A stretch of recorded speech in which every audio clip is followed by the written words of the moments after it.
Hey guys, it's Miss Phillips. It's Wednesday, review week 4. I wanted to show you the Google slide in our video today because I think it's a little bit confusing. Let me zoom in just a little bit and see if I can get this to where I can see it a little better. Okay, so you're going to notice on your Google slide that it's going to list a lot of lines, or it's going to list a lot of vocabulary words that have to do with geometry. So it talks about parallel lines, perpendicular lines, line segments, horizontal lines, vertical lines, and diagonal lines. Then it wants you to tell where those lines are in the images underneath, the ice cream cone and the flower.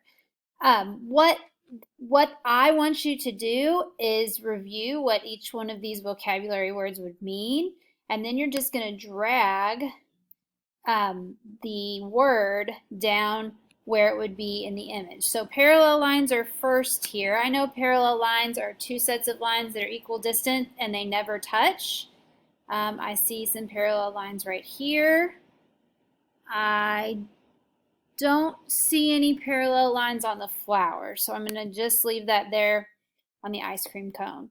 I also know that a line segment is a line that starts at an endpoint and then goes to another endpoint and stops. So I see lots and lots of line segments. I'm seeing one right here, and remember, you can even turn your word if you want to kind of like say, okay, that little line at the end there is a line segment. I could have also, there's also lots of other line segments. There's one over here on the ice cream cone too. Any straight line that starts and ends would be a line segment. So I have one here at the edge of my ice cream cone.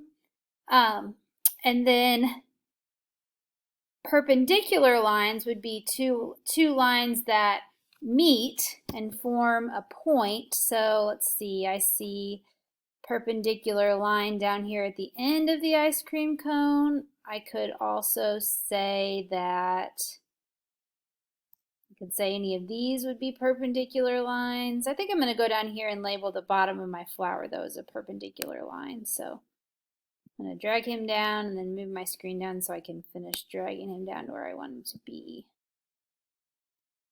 Perpendicular line. So you're just dragging, and you can drag as many times as you want to label the different parts of these images. Please make sure that you use every one at least once on your both images. Thanks guys. Have a great day.